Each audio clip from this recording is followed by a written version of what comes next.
झारखंड की राजनीति एक बार फिर से अहम मोड़ पर पहुंचने वाली है।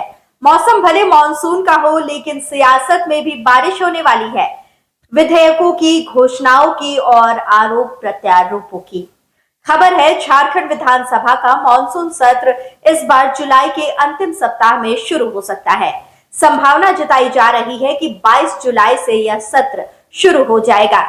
ये वही समय होगा जब राज्य सरकार अपनी योजनाओं, प्राथमिकताओं और वादों की पूर्ति को लेकर सदन में रिपोर्ट पेश करेगी और विपक्ष उसे हर लाइन पर घेरने को तैयार रहेगा। मॉनसून सत्र के दौरान कई महत्वपूर्ण विधेयक सदन में लाए जा सकते हैं। इसमें सबसे बड़ा और चर्चित विषय होगा वित्तीय वर्ष 2025-26 का पहला अनुपूरक बजट, जिसे सरकार इस सत्र में पेश कर सकती है। यह बजट न केवल सरकार की नीतियों की दिशा बताएगा, बल्कि आगामी लोकसभा और विधानसभा चुनाव से पहले जन भावना को साधने की कोशिश भी होगी। इसके अलावा कुछ बेहद अहम विधेयकों की चर्चा जोरों पर है, जो सीधे राज्य की सामाजिक संरचना, प्रशासनिक सुधार और आदिवासी हितों से जुड़े हुए हैं। जैसे कि आदिवासी भूमि सुरक्षा विधेयक। यह विधेयक राज्य के मूलवासी समुदायों के लिए बेहद महत्वपूर्ण हो सकता है और इसमें आदिवासी भूमि के गैर कानूनी हस्तांतरण को रोकने के लिए सख्त कानूनी प्रावधान लाने की तैयारी है। हेमंत सोरेन सरकार बार बार आदिवासी अधिकारों की बात करती रही है और यह विधेयक उसी दिशा में एक मजबूत संदेश बन सकता है। दूसरी चर्चा जो है जिस विधेयक के बारे में, वो है झारखंड खनन और पर्यावरण संरक्षण विधेयक।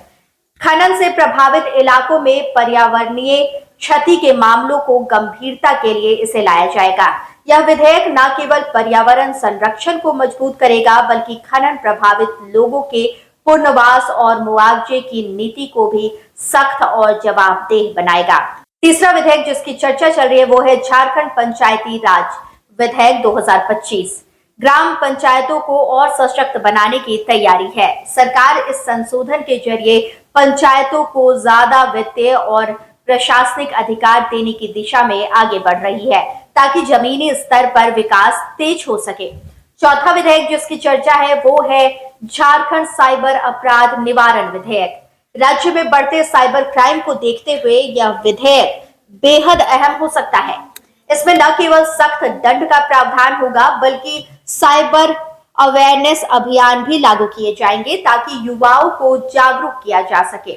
जाहिर है, झारखंड विधानसभा का ये मॉनसून सत्र नीतिगत रूप से बेहद अहम साबित हो सकता है, जहां एक ओर सरकार विकास, पर्यावरण और जन सरोकार से जुड़े विधेयकों के जरिए अपनी प्रतिबद्धता को जनता के सामने रखना चाहेगी, वहीं विपक्ष इन सभी प्रस्तावों की बारीकी से पड़ताल करेगा और सरकार से जवाब भी मांगेगा।